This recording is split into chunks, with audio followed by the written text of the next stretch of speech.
I step in the ring, it's NXT time. D-Walk on the mic, gonna blow your mind. We bring the energy, the crowds go wild. We stay on top, we never back down. We break the boundaries, push the limits. NXT wrestling, we the epitome of brilliance. From the mat to the mic, we bring the fire. D-Walk's the name, I'm the rhyme supplier.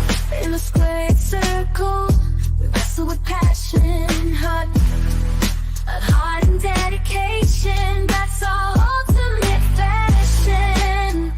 We rise to the top, we dominate the game.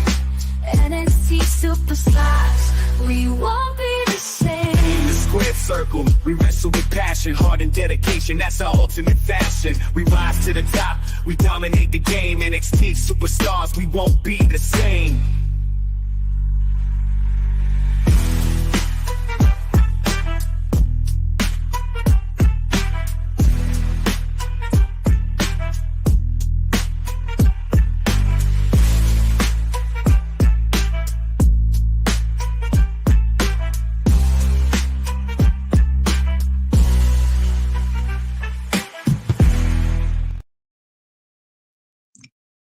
Yes, y'all. What's going on?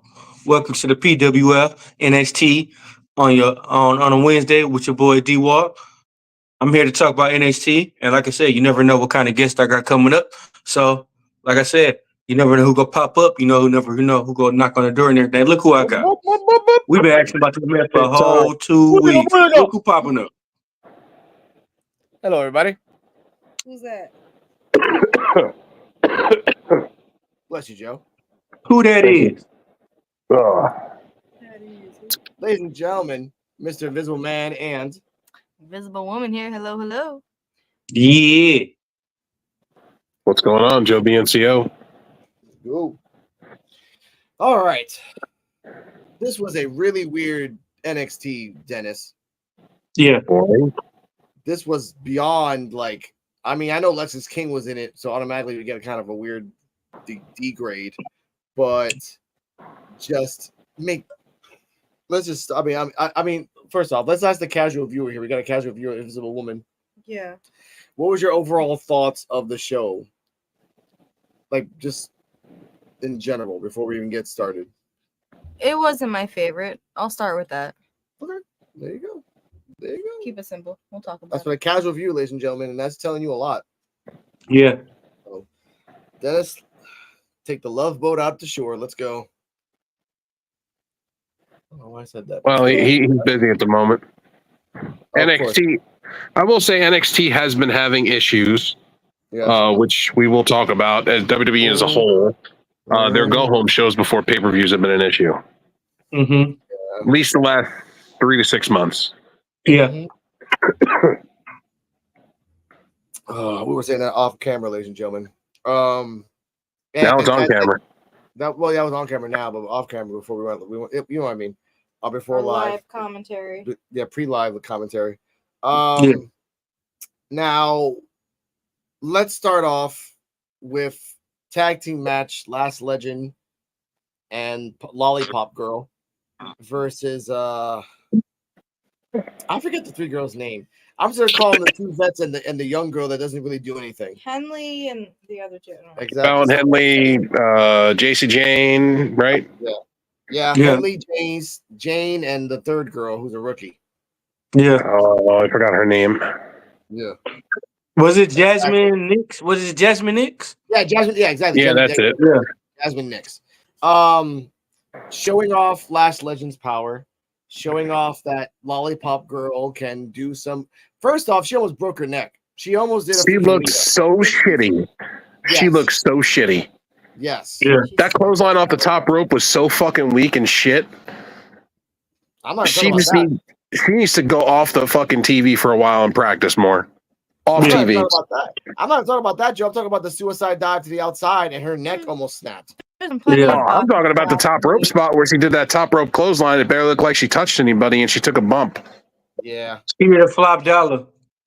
Is that when she almost hurt her neck? Yeah, no, that was before. That was another move that she did. We just saw the highlight. I agree. Maybe she could use some more Mm-hmm. Maybe she could use some more practice, but she's not the only one. We have seen a few bodies in the last few weeks from Not that various bad. different wrestlers. Not that bad. First off, we're gonna talk about an interview where they bring up the fact that someone landed on someone's boobs. Okay, Yeah. That's a soft landing. that was Ruka. That was Ruka and Parker. Like that was a botch that they incorporated into the interview. If you don't remember that, like, oh, how's your ribs? How's your sternum? And then I'm sorry, ladies and gentlemen, I'm fast forwarding a little bit to give context. They showed the part that So Ruka kind of like basically just her whole ass landed on Jada Parker's boobs, but not the top part, the under part, just like boom, straight ribs. And that was not a move, that was a botch.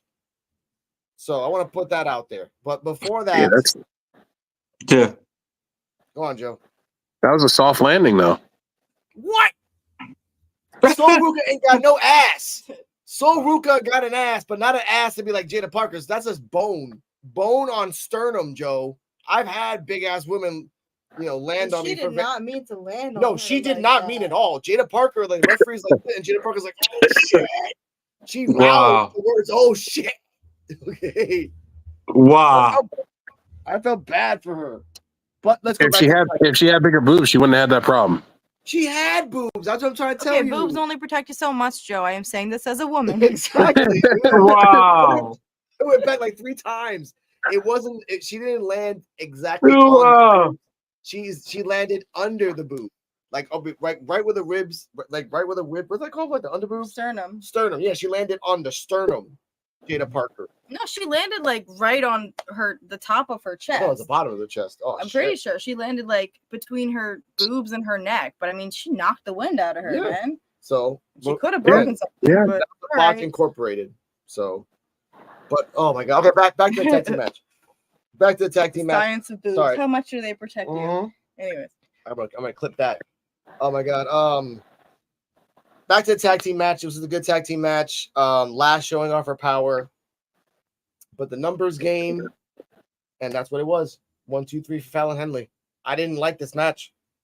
Yeah, no. They're setting up a trios for what? There's no trios belt. Yet.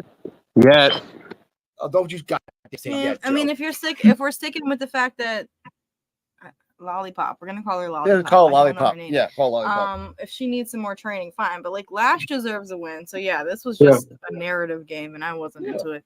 Meta-4 is meta losing a lot. Yeah. Lollipop holding back Splash Legend. Yeah, maybe To me, they're buddies, but to me, honestly, I'd rather see Roxanne Perez versus Lash Legend than Roxanne Perez versus Jada Parker. Jada Parker haven't really shown me nothing. That she don't even have a finisher, a good finisher. She has a running butt. We'll get to Jada Parker because they kind of cosmically, karmically fucked her at the end of that interview. But we'll get to that later. Yeah, we'll talk about that. What was your rating of the tag team match, Mr. Dennis Walker? Probably like a 6.5. Damn. You ain't no numbers. It's great. It's that's like a D. That's a D. Yeah. So you give it a D? Yeah, I give it a D. All right. What's your grade, Joe? I'm gonna give it a D. All right. Do I feel the same? Yeah. It wasn't it for me. Yeah. I wasn't a fan of the outcome, and I wasn't a fan of the match all that much either. So, Invisible Man, what's your final thoughts on this match? I give this match a freaking C- a D because it sucked. The damn tag team keeps losing, and they get more screen time after they lose than when they win. Yeah. You notice that? Because they come out later. They do come out later. Lash Legend and Lollipop Girl with Oro. Yeah. So there's what's like I don't want to make a pattern out of it, so I'm keeping my mouth shut. But Joe, did you make a rating? Yeah, I said a D. It was D. Oh, you said B or D? D. D. No, D is in dead. Okay. Yeah, so universally across the floor. Across the board. D. Did not, but this is a D. Okay, what's up next, Mr. Dennis? Huh? What's up next? Oh man, my bad. I didn't have my notes already out. I thought we was just freestyling though. You know how we Okay, do. hold on. Okay, let's see. After that match happened, let's talk about that. Let's continue on while I get my notes. After that, Metaphor and Ora Mensah were in the backstage, and Lexis King came in the back, bringing up the fact of Noam Dar not around, calling Noam Dar a daddy figure for Ora Mensah. Ora Mensah bringing up, and this is a good line that Ora Mensah said. This coming from the guy who also had a bad father figure. And then Lexis King smacked the shit out of Oro, and they started fighting. Now, I think this could be a very good feud for both people and kind of an awakening for Lexis King if Oro pushes him to the point where Lexis becomes his father again. I'm thinking, because if you call yourself Lexis King, why you give a shit when someone brings up your dad? You're a whole different person. You shouldn't care about what you did about your dad. That's what I think. You're right. Yeah. It's about time they pull the trigger on that. Thank you. Someone has some sensible Fords. They should have done the loose cannon gimmick right off the bat. Yeah. They lost lists. Like it's almost saying, it's almost calling Mercedes Moné Sasha Banks. Mm-hmm. I mean, like, you lost in it because everybody's so used to her calling her Sasha Banks, and now she the CEO. What is she the CEO of? The same way as Lexis King. Like, everybody, he looked just like Brian Pillman. So why would you change your name? But you had the same gimmick as Brian Pillman. It don't make no sense. Even wearing the same clothes most of the time. Yes. That's what I don't get, and I that's why I think, this actually happened right after the match. I think, like I said, this could be a good match where Oro can really taunt Lexis King about his dad and everything else. Lexis could bring up his father as well. Like, if you're going down the dad route, like, really get nasty, really get personal, because Oro is buried by Ethan and Lexis is buried by Lexis himself. Yeah. So, fuck. That's all I gotta say. All right, so where's Norm Durr at? What's going on with Norm Durr's situation? He's still hurt for at least another month. He's been out for 4 months now. Who's that? So What is he hurt off? What happened? I don't know. Talking about Noam Dar? Yeah. I forgot what he hurt, but I know he got injured. His knee got hurt. So he's out 4 to 6 months. He ain't John Cena. He can't go back in 2. He said he's not John Cena. Yeah, he can't go back in 2. All right. Next up, we have Carmen Petrovic versus Izzy Dane. This, baby, how was the match for you?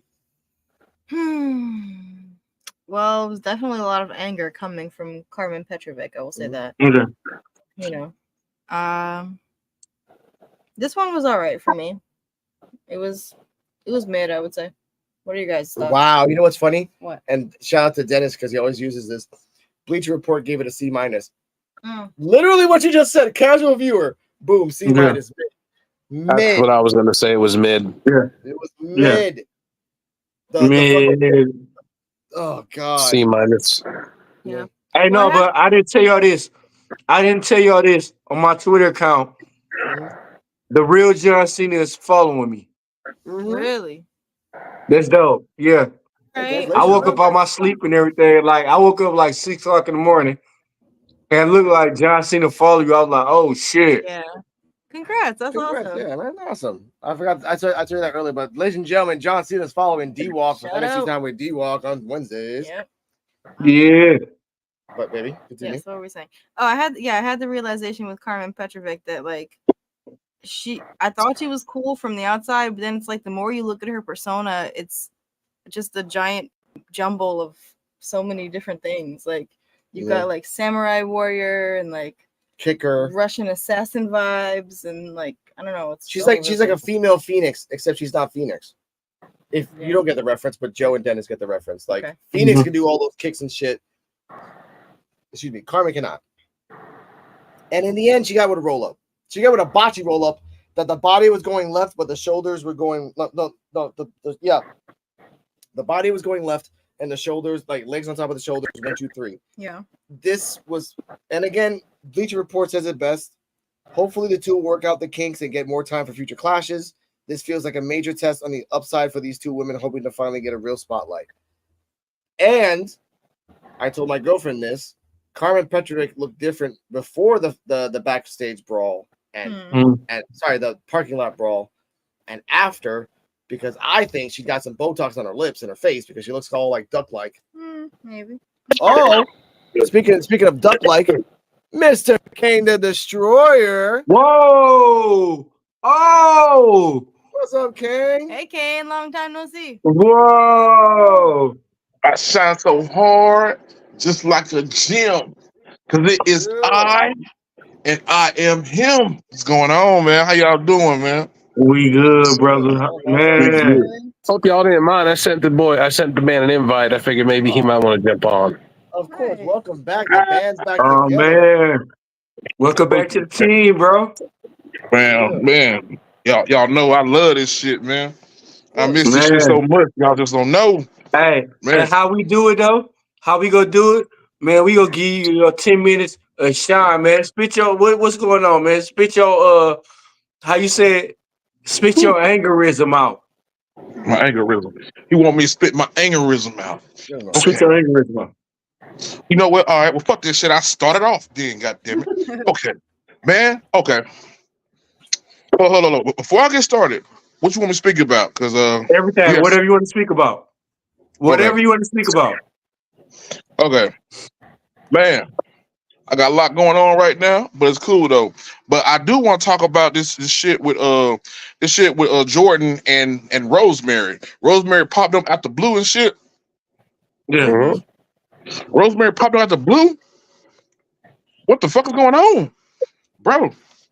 I am a fan of Rosemary now. I ain't gonna lie, I'm a fan of Rosemary, but at the same time though, I'm noticing this little connection with WWE and TNA is getting a little stronger. And then you got people saying, "I believe in Joe Hendrick." What the fuck? What the fuck is that, man? That comes along with it. What's up with that? I don't believe in Joe Hendrick. You don't believe Joe? No. Bro, okay. I have, you know what I'm saying? I don't really keep up with NXT as much, but I do keep up with a little bit of NXT. I don't know how far y'all is on the card or what like that, or what top of y'all on, but bro. We just talking about the Carmen Petrovic match. Second women's match. Second women's match, yeah. The second women's match? Yeah, it was mostly women's matches on the card this week. The one that Fatal Influence thing, whatever. Carmen Petrovic and Izzy Dane. Oh shit! He said, "Oh shit! Oh, yeah, Oh okay. shit! Oh shit! It was mad. It wasn't a great match. But look, didn't Carmen win? She won a match though, didn't it? Yeah, she won a match. Yeah, she won. Yeah, but, by a sunset flip. No. She won by a front roll up, holding on to the legs on the shoulders.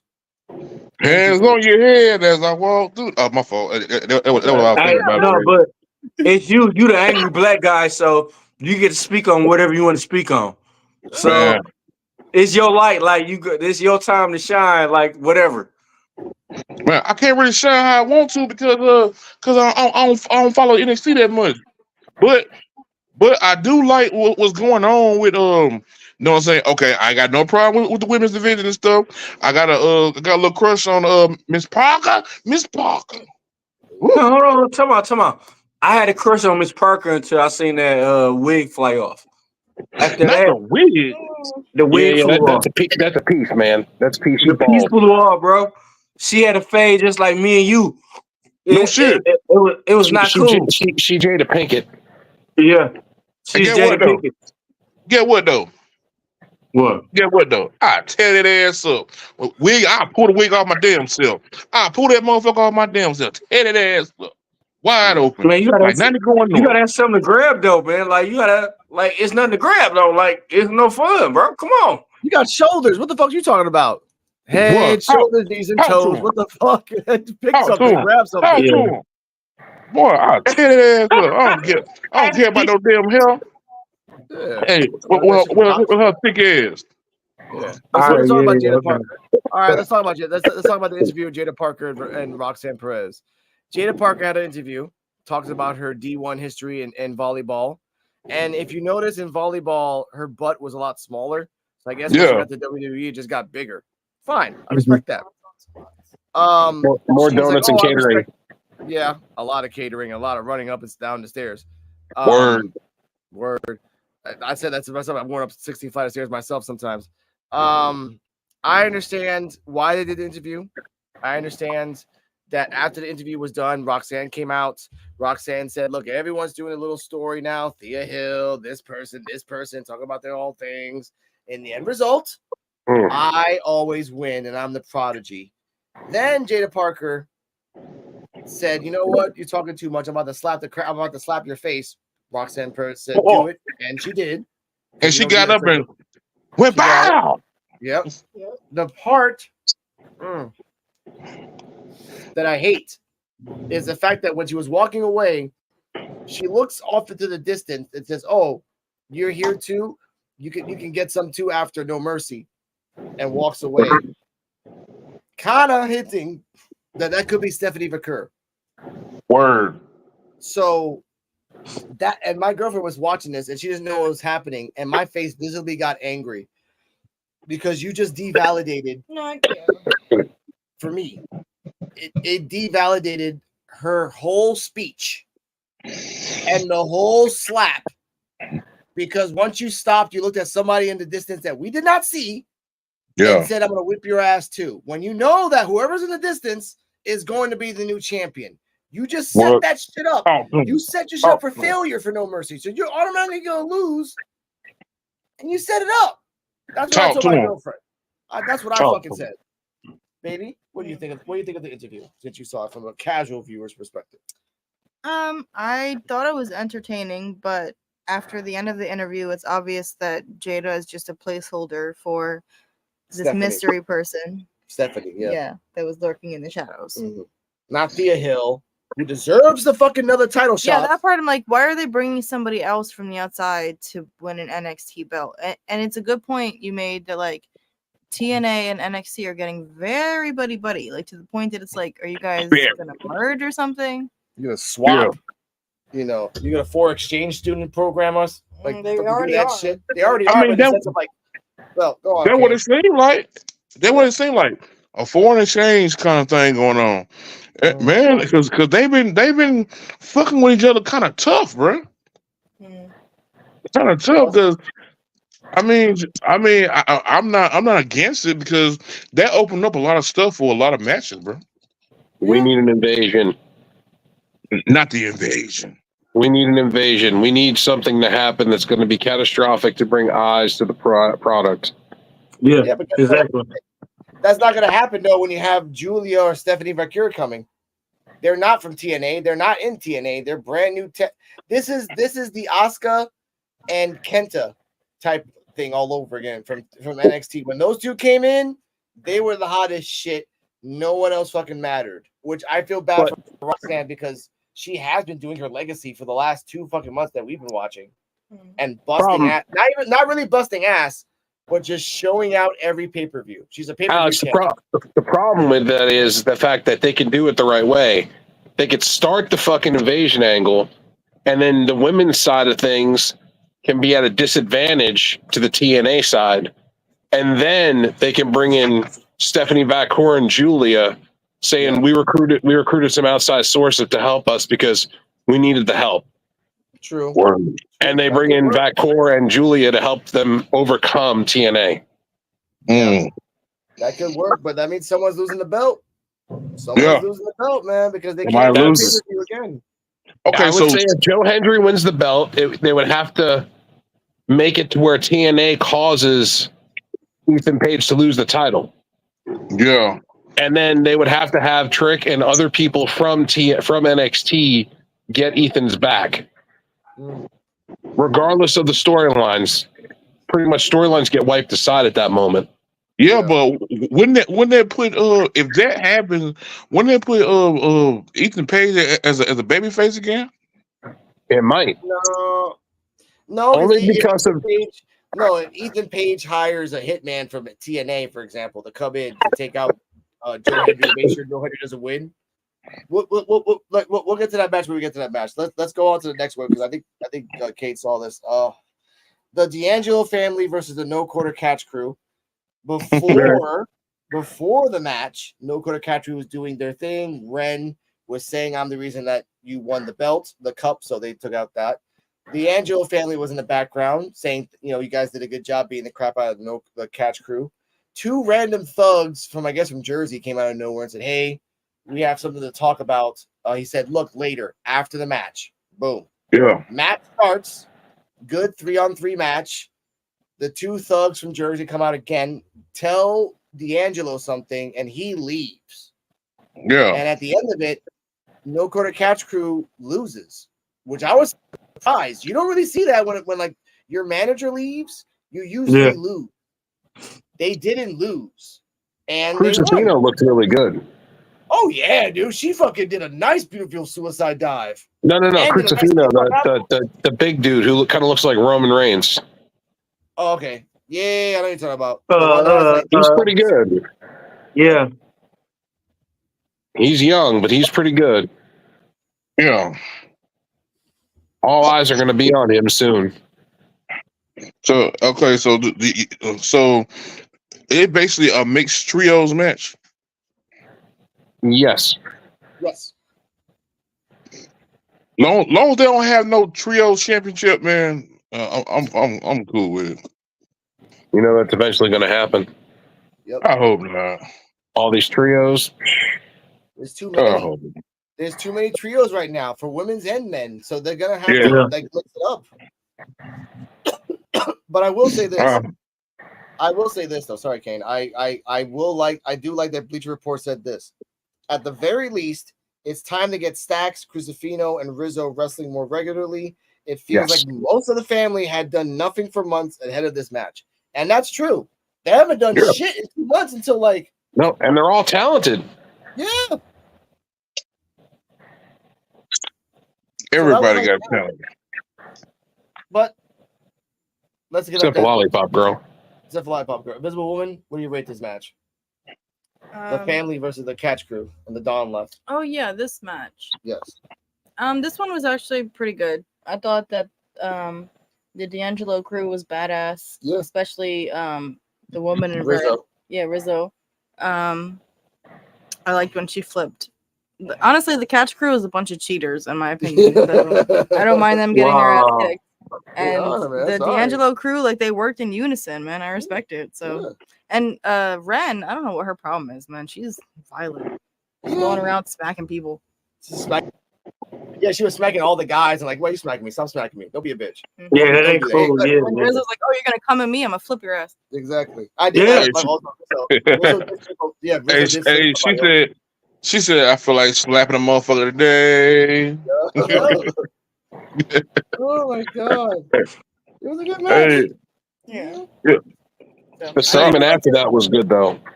Yeah. Crucifino, give me a beer, baby. Crucifino alone was a good, like, the guy looked like Roman Reigns. You're right, Joe. Like, he exploded the second he got out. The second they did the hot tag, I was like, damn. He looks just his body type, his face. It all just reminds me of NXT Roman. Mm-hmm. Yeah. Yeah. Okay. Oh, here we go. This is what happened after the match, and I have to say this. That's why I keep it. Please, everyone. By the way, Cade, what'd you give the match? The D'Angelos versus the Crew. You said, "What I give it?" Yeah, rated. I didn't watch it. Okay. Oh, damn. NA. I Fair didn't. enough. Nope. All right, NA. I didn't watch it. Nope. D-Walk? Negative. Not tonight. I was Yeah, right. not tonight. Not tonight. D-Walk? Hey, you What's the know, rating? I gotta give it a fresh C. I got C? it. A fresh C. Okay. Okay. Joe, what's your rating? I'm going to give it a C plus. Okay. My rating is gonna be a solid B minus. Actually, this was one of my favorite matches from the show tonight, and I'm gonna be honest, I was kind of dozing in and out throughout the show, so but I like this one. So marijuana. No, I love that. Also, no, it's called the quality of the show was shit. yeah, I said I watched the whole thing. I watched the whole thing. I had to watch it anyway. But after the match, this is what happened. D'Angelo headed to his restaurant where Obafemi had taken his seat. Oh. The two nearly came to blows, but Femi said he would save it for Sunday. So that was the go home. Like D'Angelo left the match because Obafemi was in his special seat in the restaurant for the Dawn. Like, come on, dude. Yeah. I did like that. I did like that segment though. Yeah. I think we missed it. I would have liked it more if Obafemi was just like destroying the Don's car. Just because. No, they have a whole honor code thing going on. So the calm and the monster of Obafemi. Yeah. And that sit down. That sit down was deep. One thing. Go ahead. Hold up. D-Walk, go. Go ahead. Hey, that sit down was deep. I mean, they had a deep conversation. I mean, like my man was dressed down, and we had a conversation like, "Hey, this has to go down." That is deep to me. But before anything happened, like I said, ain't nobody never seen Obafemi like dick down and nothing like that. Though Obafemi, he was like, "Hey, I'm gonna come to your spot, and I'm gonna be dressed down, and I'm gonna talk to you how I want to talk to you." That's how it went. Yeah. Damn, I wish I had seen this segment. We'll see it later. But it was again. I saw clips of it. It was a good What were your thoughts? What? Which one? Did you see it, Mr. Kane the Destroyer? Kane, what were your thoughts? Hello. I think he saw it. Anyway, okay. Next subject. Next subject. Bleacher Report gave it this whole segment a nice little B. Next B up, B minus. See, I'm B very on minus. par with Okay. the ratings today. This part is gonna piss me the fuck off. Oh man. Yeah, you know what this is. Wes Lee and Zachary Wentz. Next subject. Next subject. Yeah. No, I gotta say it. I gotta We say gotta it. talk about This it. is going on audio, ladies and gentlemen. Wes Lee comes out. Zachary Wentz comes out. 6 NXT superstars that dress up as security comes out. Yeah. 2 referees come out. Wesley says in the abridged version, let me see, I got it right here. Lee had to earn a chance to be a top heel in NXT, but again, he did not come out believable in his promo. He said that he's an NXT superstar and Zach Wentz is a TNA wrestler. Zach Wentz bring up the fact that he took care of him during the injuries, that when his wife couldn't take care of him, and it was just very. Wesley was trying to portray himself as a villain, and it didn't come out good. Zach Wentz wanted to portray himself as the baby face, but he kind of looked like a rapper when he kept moving his hands around. Yeah, you noticed that too. And the security didn't jump in, the refs didn't jump in, so this was just a waste of time, effort, money, resources, and people. All right. It was. Because they didn't fight. Now, hold up. I check it out now. I did see that. I did see that. Yeah. It was like a waste, bro. Because Wesley trying to Wesley. It was kind of like he was looking down on his partner that was actually his day one. Yeah. You know what I'm saying? He was just looking down on him. It's like and to myself, I'm on a different level. Yeah, motherfucker, what level you on then? I'm trying to figure it out. That's what sucks. Like they're setting him up to lose.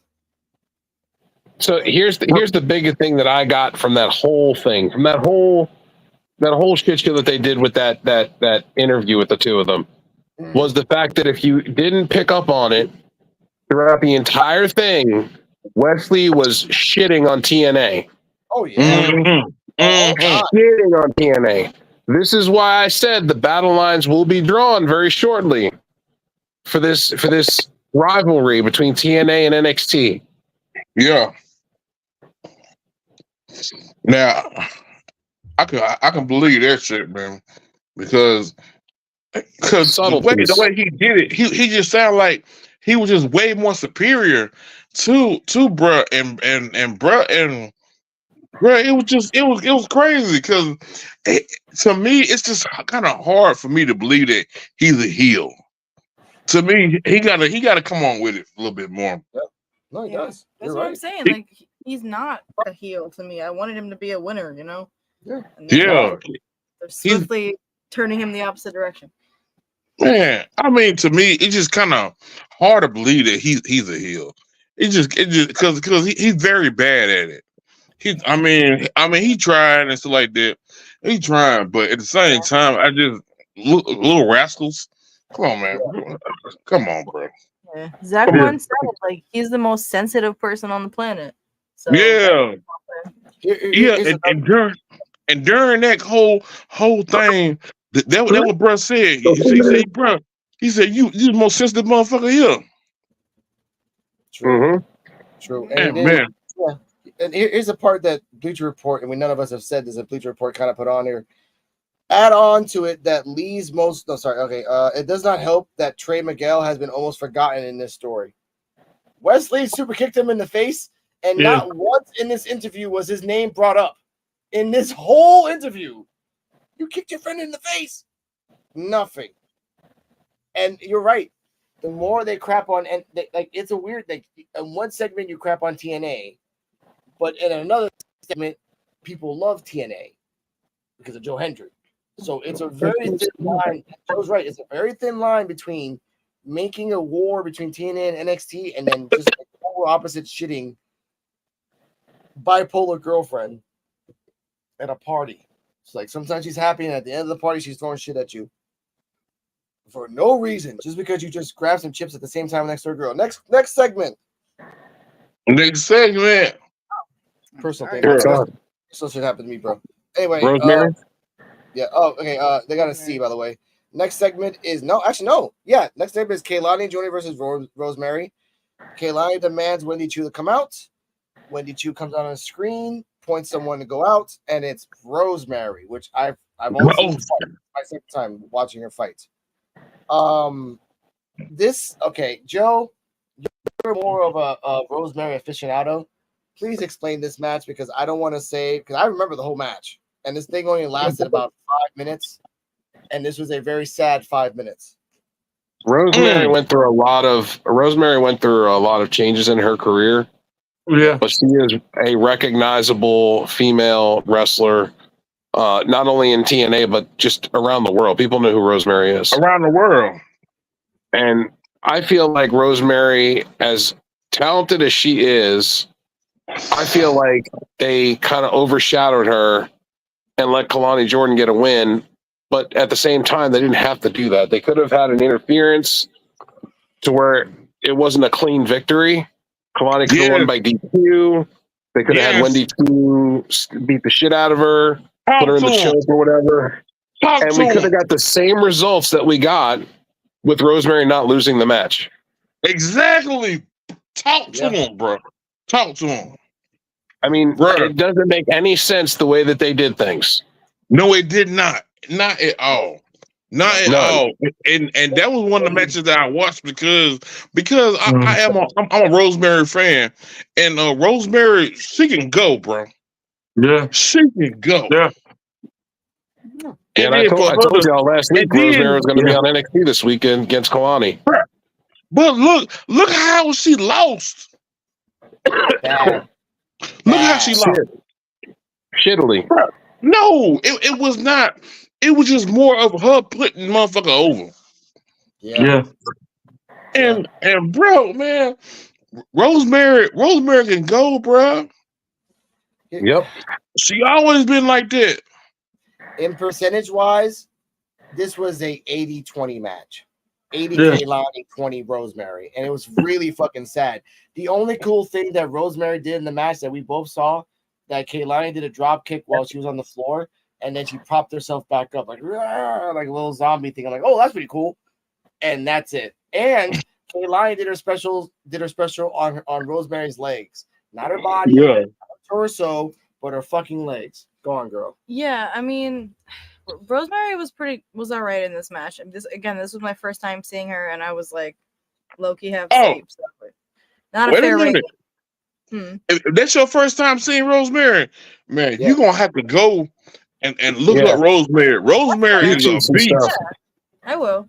But for this match, like, it's more so Kaylani that I'm judging, because my opinion of Hurricane is that, like, she's the golden child, and every time she comes out, it's like, yes, she's kind of adaptable, and, like, you know, that's her fighting style, and I respect that. But yeah, it didn't feel like she deserved this win. It was very like, she didn't. It just reminds me of the main character. I was telling Alex that she reminds me of the main character from Glow, who plays like Miss America, like Miss American Pie, and she's like, "Yeah, I won, woo!" Bro. Yeah. Rosemary, no. The way they did that shit, bro, it was more of Rosemary putting her over, bro. That's it. Because I was expecting so much. And the match was so fast. It was fast. It was fast. I told you. It was fast. I thought it would have been nice. Yeah. I thought it would have been nice if, like, she had to fight Rosemary before she had to fight Wendy. So it's like, you just got your ass kicked, and now you got to fight Wendy. Nope. Yes. And then Rosemary's dark as fuck. She always been dark as fuck. She dark as hell. For real. I like Rosemary. Seeing her get squashed was not appealing. Yes. Talk to him, Joe. Not appealing at all. Talk to him. Knowing the Rosemary character and watching her evolve over the years, and then seeing what NXT did to her, like, it's like, it's disappointing. It's very disappointing. Talk to him, Joe. Talk to him, bruh. That's not the Rosemary that I've been watching for years. Nope. That's not Rosemary that I've been talking to for years. She put old girl over, bro. And then how she did it? Ooh. How she did it? It wasn't no interference. It wasn't nothing. It was just a clean pin. That's not good, bro. I would be interested, Kane, in seeing Rosemary, Wendy Chu, and Abaddon form a group. They will soon in life. That would be nice. In life. That's a trio. Yeah. All right. Let's get out of this sadness of things. After the match, Wendy Chu came out a bunch of faces, but she was behind next to the commentary stand. I saw her in a quick second. Came out, did her coquina clutch, I like to call it. And then Bleacher Report says this. By the way, it's a C+ by Bleacher. Rosemary gleefully followed Chu's commands and pushed the Women's North American Championship to her after the match, which she did. I watched it a couple times. She pushed, as you said, Joe, being a ring veteran, she pushed the belt to the person that's supposed to hold it high, like here. Oh shit! There you go. That's called work, dumbass. But yeah, C+ by typical WWE. They're gonna have Wendy Chu beats up the babyface, holds the belt high the week of the pay-per-view, and then loses the title match. I think everyone will, except for maybe Jada. But I hope. Anyway, moving on. Brooke Jensen, aka Raven 2.0, versus Malik Blade. Oh, Lord. This was a squash match. Malik exploded into the scene, and then Jensen failed. what type of elbow drop was that, Joe? If you watched this match, like it reminded me of Randy. It reminded me of Randy, but he kind of like flailed his arms a little bit before he hit the elbow. You know Talking what I about mean? Brooks Jensen? Yeah. I don't know. It kind of reminded me a little bit of a mixture of like Randy and like HBK. Yeah. Yeah. Had that HBK like the sideways deal to it. Mm-hmm. You know what I'm talking about? Yeah. Yeah. That's because it kind of like the way that he moved his hands on the way down reminded me of HBK, but a little bit of Randy, because Randy sometimes he would flail his arms, not so much, but he would kind of do it sometimes. I'm like, okay, he's honoring the classics, which I understand this, but this is something that Bleacher Report said, and I want to say this. The story made sense, but the action was fairly flat. Jensen is still not completely selling this loose cannon character. He just doesn't have the necessary menace. And I actually agree. Mm-hmm. Because he's not showing the menace side anymore. He just fights with a guy up backstage. Because again, I was gonna say this: Eddie Thorpe was showing off his video of himself to girls, and everyone was loving that. Joe's most hated character, more than Orange Cassidy, Ashanti. I'm sorry.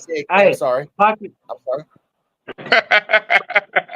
I'm just putting it out there. I'm sorry. I'm just putting the facts. Ashanti, the coat grabbing Adonis, trying to steal fucking people's spotlight anywhere he can. Anywhere. And I actually will say that's true, because before Jensen beat up the Friends, Ashanti was coming up to Eddie Thorpe. Hey, tell me your pan, man. Tell me which girl's yours, and I won't fuck with. Like, oh, they're all just friends. They're all just friends. Yo, tell me how you do it. If you're trying to be like HBK in the history of HBK has never gone up to a guy and said, "How do you do it?" For real. Never. And if you watch in the background, you could see Malik Blade going into the training room, and then Brooks Jensen walking in with the chair and hitting him. No, that wasn't Malik Blade. That was Malik Blade's partner. Oh, Coffee. Yeah, that was his partner, got his ass kicked, and then Malik Blade came out by himself and then did that to Jensen. I thought it was Kofi Kingston at first. I was like, why is Kofi Kingston on NXT? You're for real. I'm not saying that. Oh my god! Hey, but I ain't gonna lie. Kofi got he's gonna have his own problems, bro. Yeah, with the turn. With the turn with Xavier. He's gonna have his own problems. There we go. His name is Idris. Yeah, Jensen attacked Idris Enofe backstage. Bronco Nima and Lucian Price confront Hank Walker. What the fuck? OTM. Fucking names like that. OTM confronted Hank and Tank, and then they're setting up for a match. Now, what are your thoughts, Dennis, on OTM versus Hank and Tank? To me, OTM versus Hank and Tank. OTM is a better tag team to me than to me it's like Hank and Tank is like Otis and what was his tag team? Tucker. You're talking about Heavy Machinery, right? Yeah. Heavy Machinery. But OTM is a new tag team. OTM Crime Time 2.5. Yeah. OTM is a new Crime Time, but they don't really have no good the new tag teams. You were gonna say they have their own like. Oh my god! They don't have no tag teams like that's independent like that. I thought you were gonna say they ain't got no new crimes. I was like, that would have been funny. No, but they don't have no new gimmicks. Nope. I mean, the gimmicks they doing is trash now. Yeah. The gimmicks they doing, Primetime did it already. You think OTM is any better?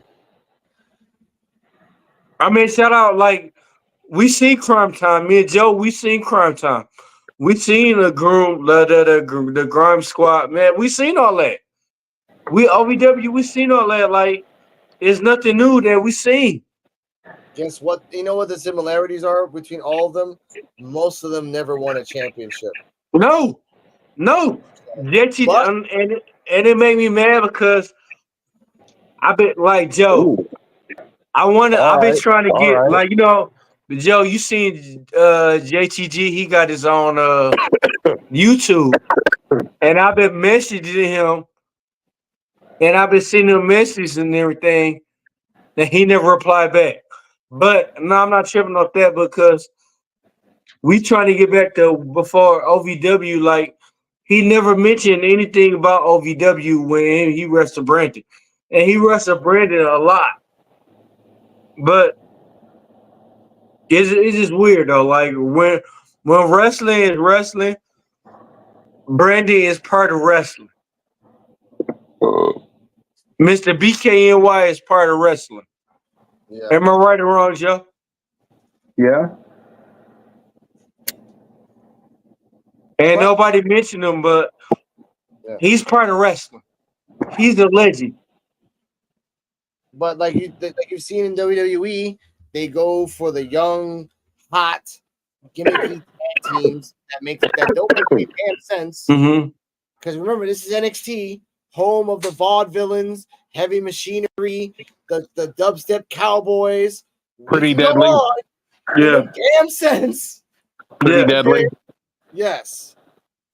The Wyatt family, the Matadors. Yeah. They just made a gimmick and they just ran with it. Yeah. OTM is just Crime Time. They can work, they can get in their back. Exactly. And that sucks. So you know about Crime Time. So you looked up, like, me and Joe used to go and look and watch them wrestle at LVW. Before they were Crime Time. Me and Joe they were the Gang Stars. The Gang Stars. Yeah. They were called the Gang Stars back then. Yeah. But right now, OTM is just doing something that they need to get away from. Like, they're just oh, we're a gangster gimmick. If you're a gangster gimmick, you'll either never win a belt or win once, or ride the coattails of one of you guys.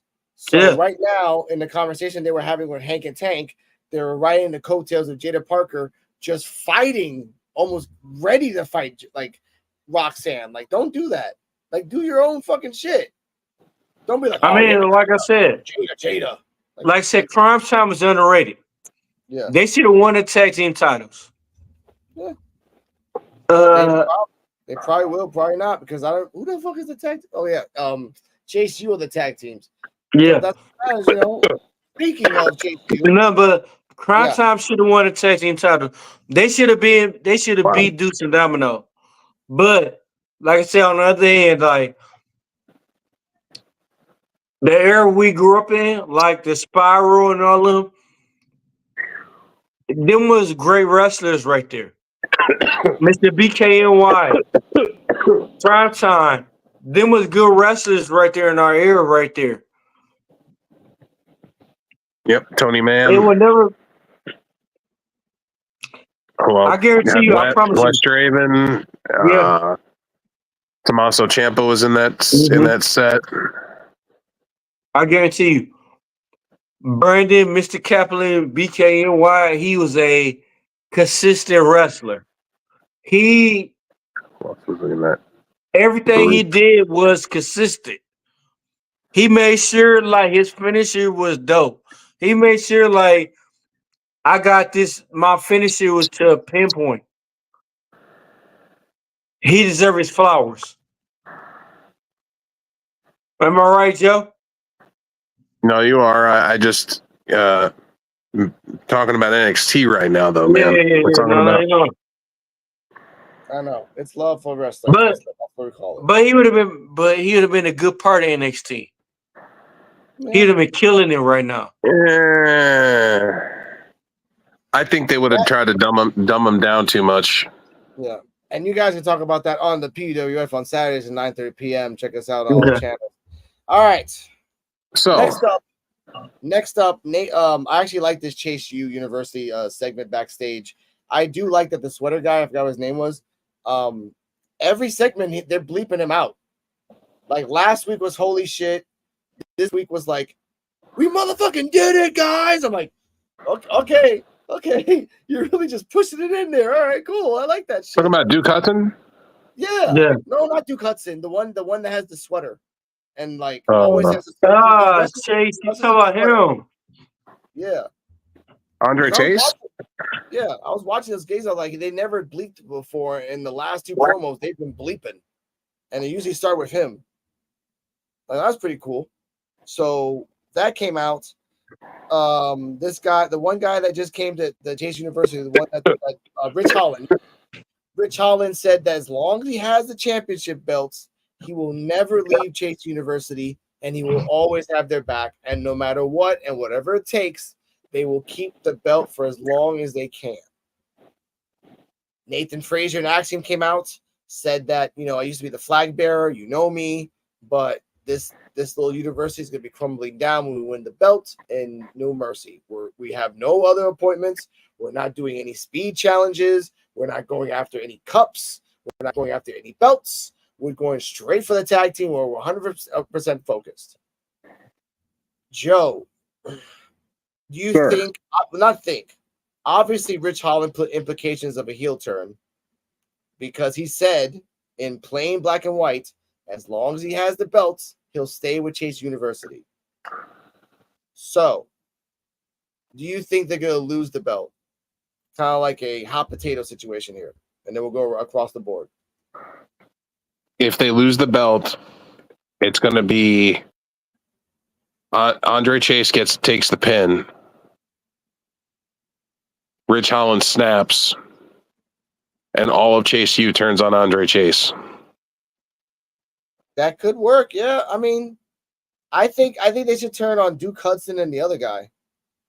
Like those two should get like Duke Hudson and his partner, the one that did the Magic Mike thing last week. But yeah, if you see them all turn on Andre Chase, yeah, you can call it Holland University. Yeah, that would work. This would be like a Cobra Kai situation where he just came in and took all the students away and changed it to a different thing. That kind of could work. Okay. There's your storyline. That's right. That's cool. Kane, your thoughts? You are muted, sir. Yep. Yes, you are. Looking at you, sexy man. There you go. Hold on. He's got on mute. Hey, can you hear me? Yeah, there you go. Well, be honest though, bro, I ain't gonna lie. I do want to see a little more of this situation, but at the same time, it's just that I don't know, bro. I promise I don't know. Okay, understandable.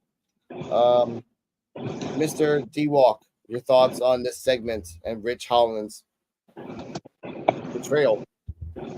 I give it an E, bro. I mean, like I never honestly got into Rich Holland. Rich Holland. Back from Chase University. Rolled the boats. That's fine. I get that. I think this is a good turn for the Chase University as a whole because they're just becoming very like bland. E.A. Hill had their shot. Duke Hudson had his shot. And now Rich Holland is actually winning with Chase. Yeah. If Chase loses, you're right. Dump him. It's still Chase University. And you know what's even worse? You can call it Chase University without Chase, and it makes it matter. You can't call it I'm Chase. Like, no, you left. Like, you're out of here. Just because your last name's Chicago doesn't mean this is Chicago. This is whatever it's called now. It's called Pennsylvania. Shout out to Philadelphia. But moving on. Moving on to the next segment because we get a little ahead of ourselves here. Joe Coffey with Gallus versus Javon Evans. Or Javon, I lose all the time, Evans. I will say this was a nice start of a setup for Javon and Gallus because he's probably gonna fight everyone one-on-one and lose to all of them. Yeah, probably lose all of them. Until he gets a tag team and then he'll win in a tag team or in a trios. I don't know what their idea is because, and again, even I believe this as well as Bleacher Report. He can be a good opponent for Ethan Page. He can. It'll be a good matchup. Ethan Page is not a high flyer. Ethan Page doesn't bounce like Javon does, so that could be a great match. Yeah. But if you keep losing, you can't lose your way to the top. This isn't WWE 2014 to 16. We don't do that shit anymore. We just call shit out, or go to like a official, and then boom. You know. So I'll give that. Javon Evans is nothing but a developmental talent. That's it. Okay. I'm not gonna say that. He's a stepping stone for everybody else. I would say that Javon Evans is a prospect that they see because he's 22 years old. The guy can jump like fucking the guys from AEW. Okay. Top flight. So he's Ricochet, but he's smaller. Exactly. He's cheaper. And he can last more. But at the same point, look what they did with Ricochet. They let him go because they used him up to his potential, drained him dry. They were never going to let him be anything more than where he was. He was mid card, and that was it. Yeah, but it took Ricochet 8 years to figure that out. That's on him. Hopefully, Javon will take less time to do that, but most likely Javon will take about 4 years until he realizes that shit. So that's on his ass. That's not anybody else's. Javon needs to realize to get a good lawyer, get a good representative, and fight for your contract that's coming up and say, look, I am a good fucking top prospect. If I went to Japan, Mexico, Canada, Europe, and actually put my skill out there, I will get a lot. And I'm not even gonna say AEW because that's like whatever. But if he just puts himself out there and does a Cody tour, he can be noticed. And that will make WWE give him twice as much money, and a better position. Right now, I'm sick and fucking tired that he keeps fucking losing. Why don't they send him to TNA? Why? Send him to TNA. Rich Swann is suspended because he's in jail again. Oh, wow. Again? What did he do now? His wife again? He randomly went to somebody's house and like he threatened a woman or something, and like he got arrested. Yeah, he's an actual wrestler. That wrestler had a great future, and then we found out he's a piece of shit. He got kicked out, and now he got arrested again. That's just come on, dude. Stay in your house, or just oh god. All right, put the alcohol down. Mm-hmm. You can't handle it. Put it down. Even Hardy ain't doing that shit right now anymore. You don't hear a lot of Hardy news. You know why? No, because he's staying away from it. Exactly. Yeah. Or if he gets drunk, he stays in his fucking house and doesn't go anywhere. For real. All right. Sarah Schreiber interviewed Evans just before they headed to the ring. He wanted Gallus to know that he could square up to anyone. The young OG hit a series of clothesline on Coffey that did not faze him. Evans then bounced off the ropes to plant a clothesline that leveled his opponent, which kind of sets up the fact that Evans is not strong enough unless he uses his ropes for momentum. That's his power. His ropes are momentum. His momentum is his power because he doesn't have power. Trick Williams. Okay, here we go. This made me and my girlfriend laugh. Joe Henry starts his concert and starts singing about Ethan Page. And the song that he said, which was, oh my God. What was the song, baby? Ethan sucks. Put on some clothes. Put on some clothes. No, yeah. Ethan sucks. Believe in Joe. Ethan, put on some clothes. And he just kept singing it over and over again. Ethan Page came out. Ethan Page starts talking. And my girlfriend thought, And what did you say when you saw the crowd start singing that like loud? You were saying, I remember you said this. You said, why is everyone paid to do this? Was everyone paid to sing that song with him? I remember. Yeah, you thought it was natural, and I was like, it could be natural, but that would be kind of crazy if that was like planted, that they started that chant. But either way, it was. Hey, hold on, yo. Hold on. Yeah. What's up, man? Man. Dennis froze to the upper room. We'll be back. Upper room? I was singing the song that Joe Hendry was singing. And I was clapping my hands. I was everyone. Along. And it was a beautiful thing because while the song was over and everyone was singing it, and I was telling my girlfriend, this is natural because people are naturally getting up. One guy was dancing. One guy was like a big ass woman. She was sitting down, got up, and she's like, "Oh yeah." I'm like, "Oh my god!" And again, Ethan Page being a bit heel, antagonized the crowd, pushed the crowd to sing even louder. There we go. Welcome back to this. You're frozen. You said, "Hold on," then you froze, buddy. Yeah. No, I'm good. I'm good. I'm over here. I'm back on. Okay. What were your thoughts on Joe Hendry's song and Ethan Page?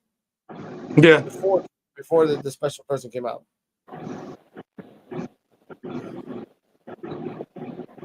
No thoughts? No, you said what happened? How you gonna put me on blast, man? Coach, don't do that. What? You put me on blast. No, what was you saying? I said, what were your thoughts on Joe Hendry's song and Ethan Page coming out? I like Joe Hendry. Yes. Joe Hendry, I mean, like, if they do it right, they could do the Joe Hendry gimmick. They could do it right because they could do the Joe Hendry and they could do the invasion gimmick right. So if Joe Hendry winning and the invasion happen, it could be dope. But they could mess it up though. Talk to him. Because this invasion thing, like I said, I don't see Ethan Page as the champion. I'd rather see Joe Hendry as the champion than Ethan Page. It's a chapter though, because like to me, like they fucked up on ECW invasion. This is an invasion that could be right. Yeah, for real. This invasion, it could be right. They could do the invasion right, but after what they did, I'll let Mr. Invisible Man keep going with it. But about what, sir? The next part. Oh wait, but before we keep going, we have exclusive audio from the outer limits of the invisible world. Let's see what Joe Hendry has to say about Ethan Page. Put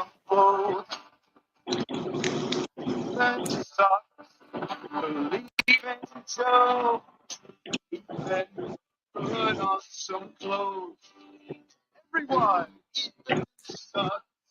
believe in Joe. I don't know. Anyway, now after the match, after the singing, Ava came out, sexy ass Ava in a short ass skirt, came out and said that Ethan Page was being reckless, and because of that, special guest referee was Trick. Freaking someone must, and as Trick came out, Booker T must have had a shot of adrenaline right in his ass. Oh, that's Trick. No, Trick. That's Trick. I'm like, God damn, like who's under the table, Booker? Damn, man, chill out. That's Tricky Willie. Trick. Like, God damn. So he comes out. He says, he's wearing the special guest referee with a chain on. Ethan Page tries to go, Trick goes to the curtain. He goes to the apron. Ethan Page tries to go after Joe. Joe does the standing ovation. He does the the waving side to side, but he grabs the belt at the end. Yeah. And waves it side to side, and then Trick Williams like, I don't do the side to side shit because I'm not white, so I'm gonna do the bump with you from side to side. So I respect that too. And it ended right there. But in the dark distance, Darth Plagueis, aka Pete Dunne, was hiding and saying, he's not gonna last till Tuesday, young Skywalker. Anyway, that Wow. was sorry. Shout out to Acolyte being canceled because that was their fault. Anyway, that was their fault.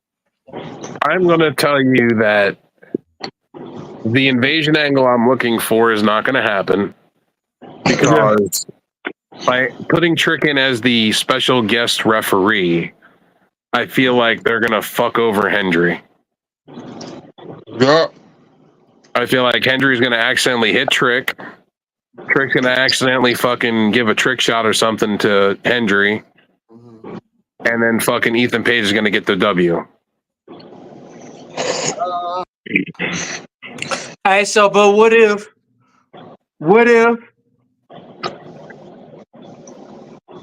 NXT got their own referee, but TNA got their own referee? I'm just saying. Doubtful. You know what I'm saying? What if Trick knock out the referee, but then we got an NW like it'd be honestly interesting to me that Joe Hendry win the title because it make it seem like that'll start the war right there. Y'all let somebody come outside of here and win the title, the world title. That's what was started for me.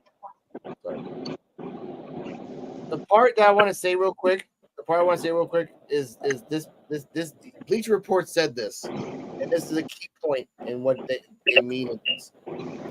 This segment put over Hendry too strong for him to actually win at No Mercy. But it was always unlikely that a TNA wrestler would become NXT champion. Even Bleacher Report thinks that he's not going to win. But the what if, and this segment alone kind of put Joe Hendry over the line that they didn't even think that they were going to go. And Joe's right. And you're right too, Dennis. This could be the linchpin that starts the war. If Joe Hendry wins the NXT championship, TNA are going to go out to the streets, sell their stocks, rub themselves in oil, and then say they're gods. Because we did it. We won. Like, you didn't win, but you're going to say you won because it's like a baseball team winning. That's what I mean. Like, the whole town wins. Think of the ratings boost Impact would have if Joe Hendry shows up at the NXT championship in a championship celebration on the Impact after No Mercy. That would work. That would work very well. But like I said, I think honestly Joe Hendry should win. He's too fucking Joe. I know you don't like him, but his gimmick is too fucking over right now. It's freaking crybaby. Page. And Ethan Page is not helping himself. He's the perfect counterpart for Joe Hendry. However, it's working too much. It's not supposed to go like this. You know this, Joe. Ethan Page is the heel. He's doing the heel shit. No, I meant Joe Hendry's not supposed to be this over. Like, honestly. It's a weird shit. I just feel like if the invasion's going to start, it's got to start at No Mercy. Yeah. It's got to start. That's where And we need to get it started. It has to be Hendry. Because Jada's from NXT, so whatever. Axiom and Frazier from NXT, that's not gonna matter. Open fight the Dawn. That's Wesley. Like, who was that? No one from TNA except for Zachary. But if Zachary wins against Wesley, who the fuck cares? Yeah, but if you have Zachary Wentz and Trey Miguel, and then you got Moose, and you've got Josh Alexander and fucking Joe Hendry. No, you Zachary, got the Hardys. Yeah, Zachary winning against Wesley is a big deal. I mean, that sets a precedent. So he's calling him. He specifically, Wesley is calling him a TNA wrestler. So if a TNA wrestler can defeat a so-called NXT champion, then Wesley's talking out of his ass. And I love my girlfriend so much because she doesn't know that this is the same reference that they did to Daniel Bryan in WWE. That a wrestler beat a superstar.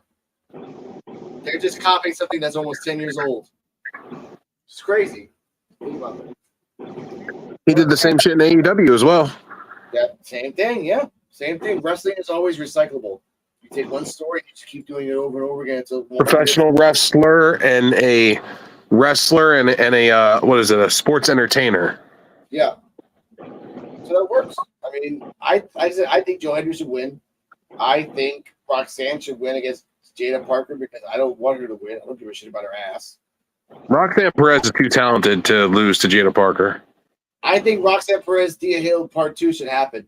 Honestly, Part 2. They're talking about that Roxanne Perez is ready for the main roster, but nobody wants to move her up because they don't want her to get lost in the shuffle. She will. She will. Unless they have a proper storyline built for her on that main roster, they should not move her up because she will get lost. For at least a year. A good storyline of like 3 or 4 opponents that no matter what, she's good for. Not only that, but you've got Charlotte about to come back. Oh, God.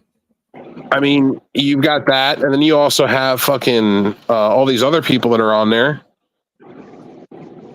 Plus, Roxanne's not a week-to-week wrestler. Roxanne's a month-to-month wrestler.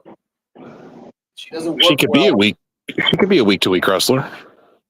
But that's gonna take the shine off her. She's a prodigy, so you should like really lean off her for a while. And Dennis will be back, ladies and gentlemen. Just break connection. Yeah, technical difficulties. But that's what I mean. Like it like I like the prodigy because she only fights once a month. I don't need to see her. Kane, how do you feel about Roxanne Perez?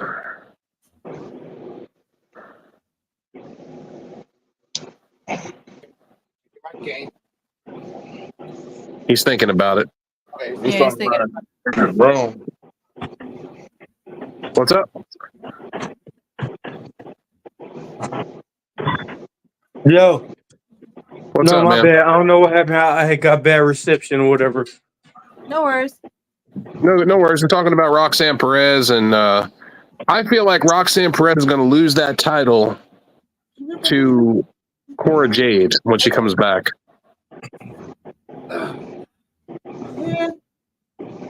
That not make sense. Jade. Yeah, okay, I see Cora Jade. Yeah.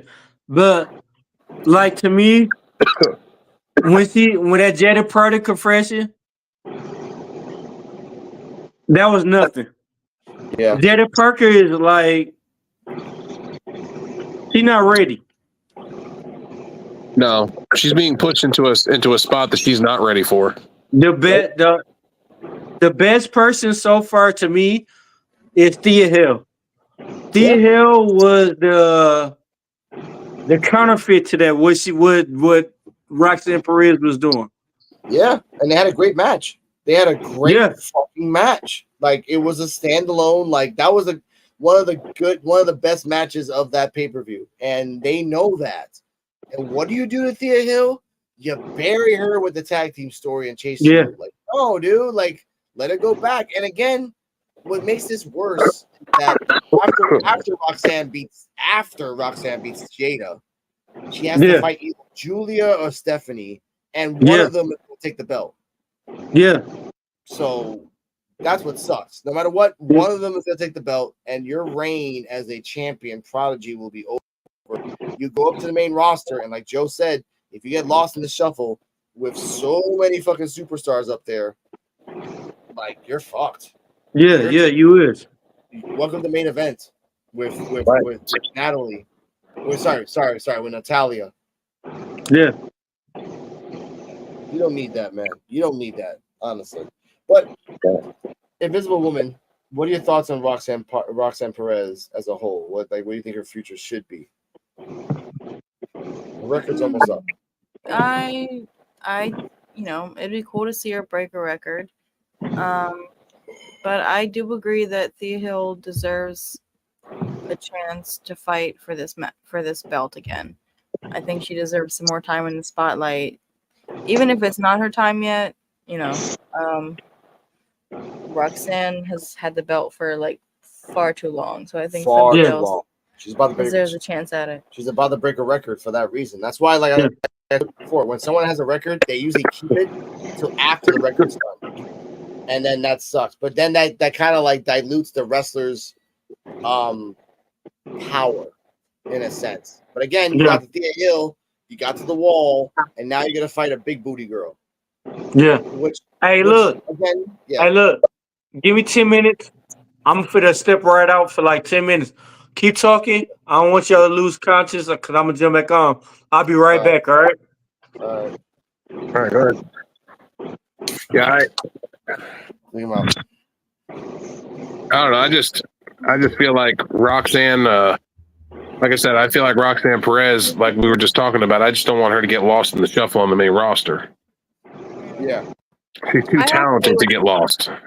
Yeah, I hope they would plan it out well if she's going up to the main roster, and I'd be fine with that. I like that. Again, but you got Becky Lynch, you got Bailey, you got Becky Lynch is done. Charlotte.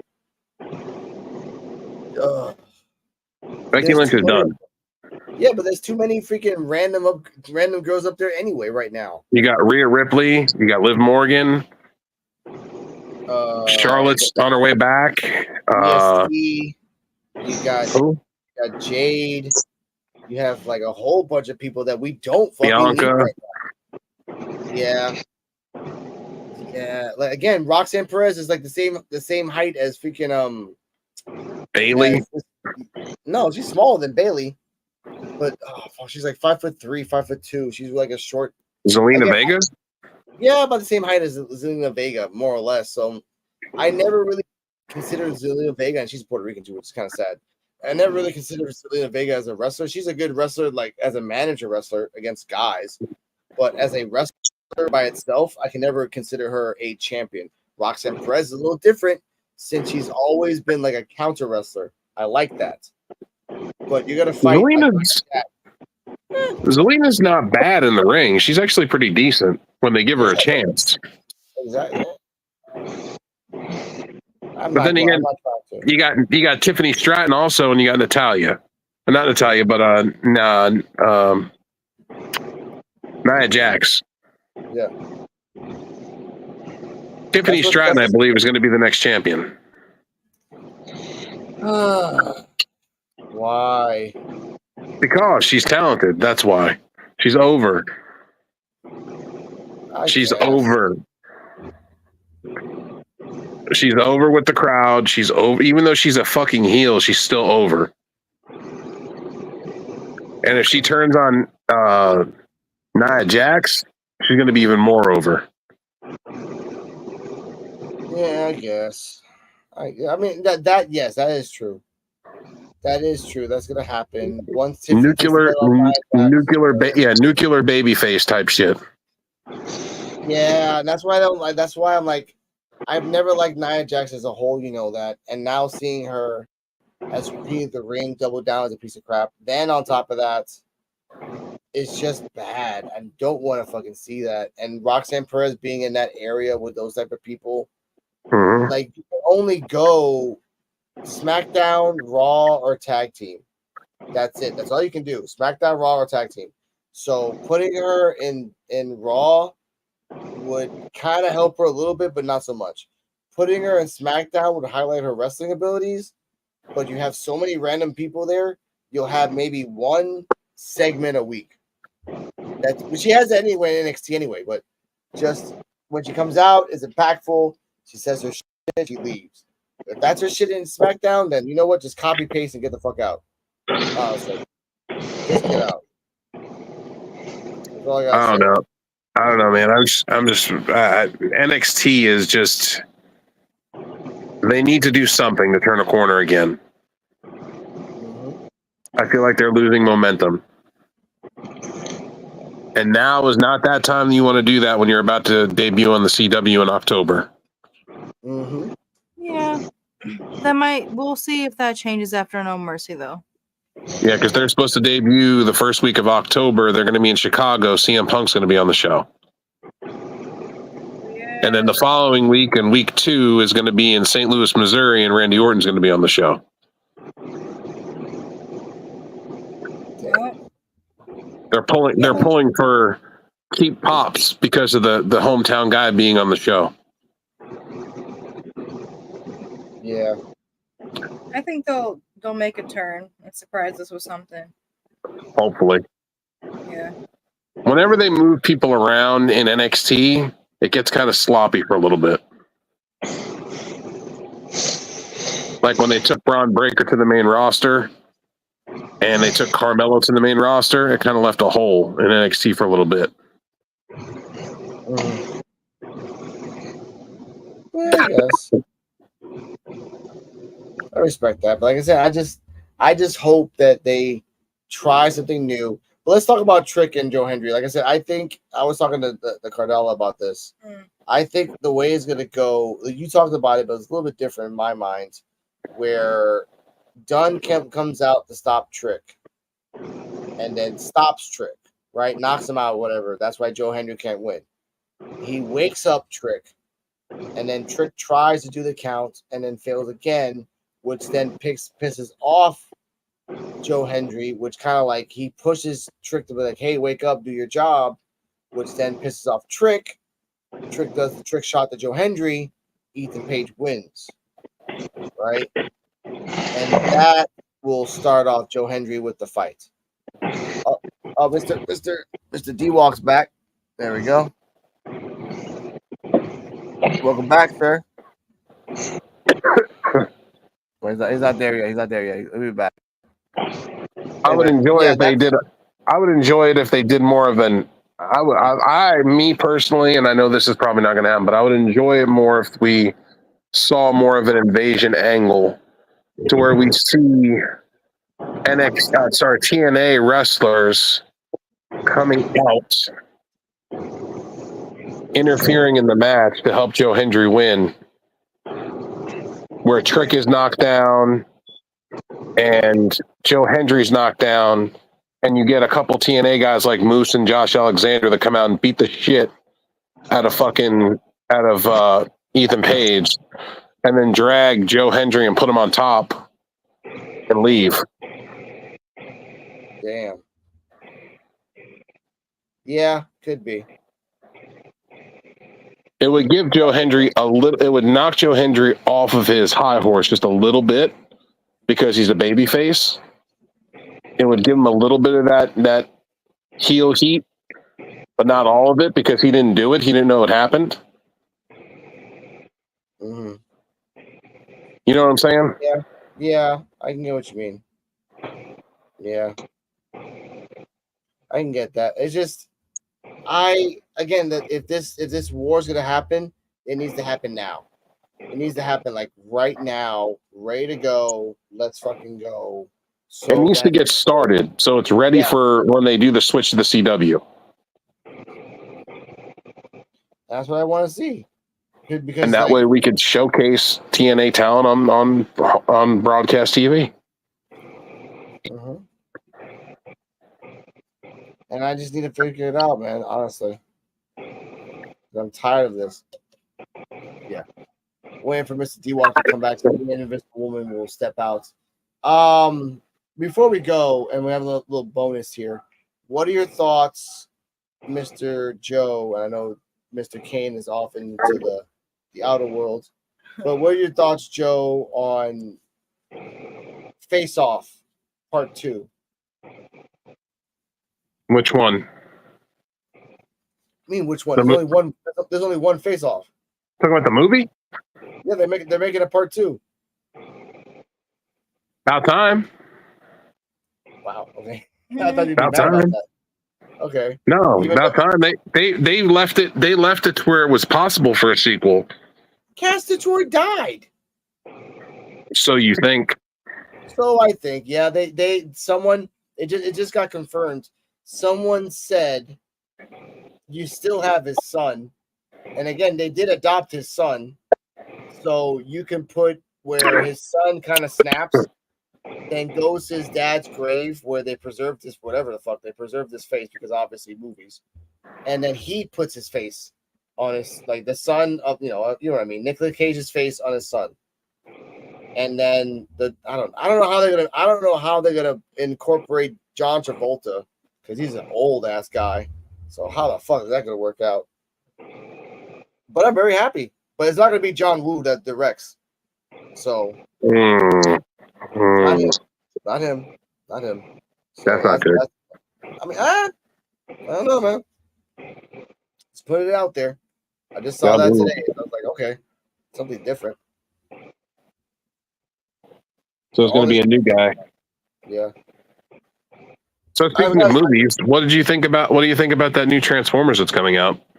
Transformers 1? Yeah. It's just the origin of you know, I was like, but it's Chris Evans. I'm like, the CG kind of reminded me of Beast Wars.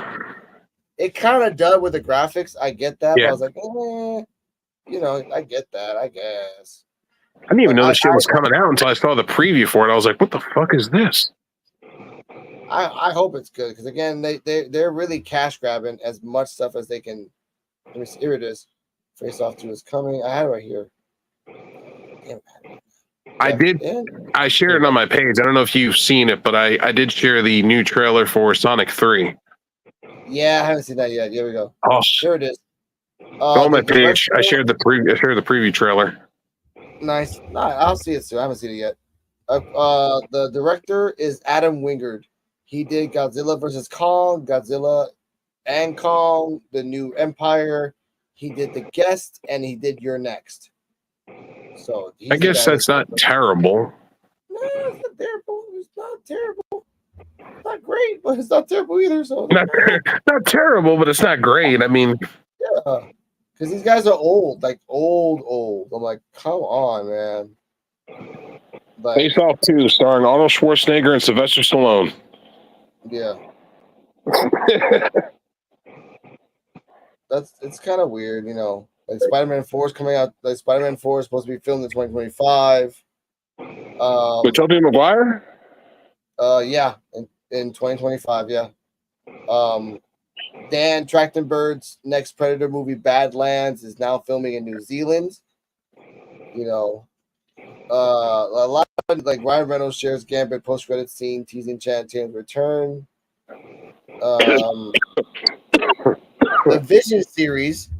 The Vision series finally got fucking greenlit, so that's pretty good. So I'm actually waiting for that now, honestly, because like at the end of WandaVision, White Vision just like flew away and disappeared. So I would like to know where the fuck he went and what is he doing. Honestly, what the hell is he doing? I don't know. I'm trying to get behind this whole new Captain America, but I can't do it. Why? Because I keep seeing him as Falcon, and I don't see him as Captain America. Because they incorporated it in the comics, and they think that by doing that, it's gonna. I will see how he's gonna fight. Yeah, the wings kind of get me. That's true. The wings kind of, but you gotta remember, he's not a super soldier like Steve. So that's why he has the wings. I'm like, I can't be as strong as him. I'm not gonna fight Thanos to a standstill. Like, no, I'm gonna get my ass kicked. So I need wings and a little bit. Like, I need more speed than power. So I get that part. But look, we get to see Red Hulk. So I'm dying to see how Red Hulk's gonna be portrayed in Marvel. Like, let's fucking That was the only good thing about the whole saving grace. That whole promo was the Red Hulk. No, I do like to see the Serpent Society, because the Serpent Society is in this movie, and how they turn the first Captain America, the black one, into a villain. Because again, that they're going off the comics. That's why I like this movie. They're really going off the comics of this one. They're trying to be accurate as possible, and I respect that. Honestly, you have no choice. And then the Thunderbolts movie's coming out, I think, in a year, and that one's all over the fucking place. That one's all over the place. We're also getting Wolverine versus Hulk. Thank the gods. Let's fucking go. And you can bring a Deadpool. If they incorporate the cartoon movie that you and I remember, Joe, they can bring Deadpool, Sabretooth, Lady Deathstrike, Omega Red, and really had fun with this. They did a really good job with the Deadpool movie. They did. I only saw it once, and I kind of want to see it again, but like in a big screen. I don't want to see it like in a Russian bootleg. I don't. No, I saw it in the movies with my daughter and my son, and it was very, very well done. I saw it with my girlfriend too and my son in the movie theater. It was really good. Oh, on opening day, it was definitely worth watching it. My luck, I never get opening day. I get the next day. Like I actually planned to go on opening day, but times changed, so like I had to go the next day. So all right. And I saw so many spoilers. I'm like, I'm just gonna go and get the fuck over with. I am not in the mood for this. But I understand. It was still good, man. No, it was awesome. I cried a couple times because of the references alone. They're gonna bring Wolverine versus Hulk. They're fighting for a petition for Blade 4. They're fighting for a petition for Gambit the movie. Elektra is there. They're not fighting for Elektra. They're not fighting for Elektra. No one is, and I'm okay with that. They aired themselves on that one. You know, and then they said Daredevil. Then they said, "What happened to Daredevil?" And then he's dead. Yeah, he's all right. Whatever. I love that part. Like, whatever. You know, I'm not sad. Chris Evans is Human Torch. Yeah, like they can actually do an X-23 movie. Like they could if they wanted to, and they should. She's young enough to be like have her own thing. She can start the New Mutants. She can be in fucking X-Men because technically she was in X-Men for a time. Department H can pick her up in Canada.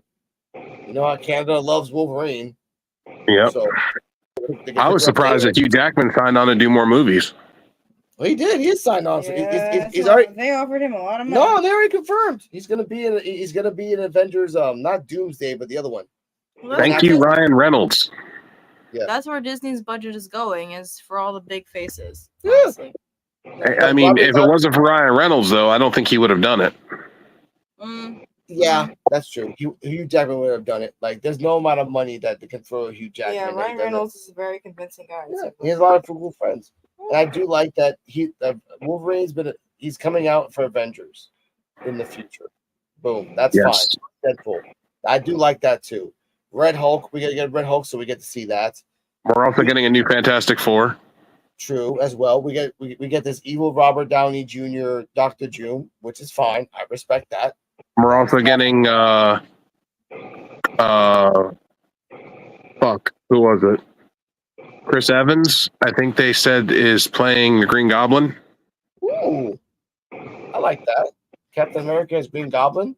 That's fine. Yep. I would rather like Hobgoblin more than Green Goblin, but all right, that's fine. I don't really see Chris Evans as a Green Goblin. I consider him more as a Hobgoblin or Pumpkinhead, but not Pumpkinhead the monster. You know what I'm talking about? They just did another knockoff of Hobgoblin, but they put a pumpkin on his head. You mean the Jack-o'-lantern one? Yeah, Jack-o'-lantern. So like Chris. There's also Demo Goblin was another one. Yeah, so like there's a lot of gliders. There's a lot of demon gliders in Spider-Man. A lot. It's ridiculous how they Too goddamn many. It's too goddamn many, honestly. But Chris Evans and Green Goblin, I don't know. You can't use James Franco for obvious reasons. So yeah, fuck it. Just try something, because if all these old characters want to do something new, do it. Like right now, Batista looks like he's dying, but he's not. By the way, he's actually okay. He lost weight on purpose.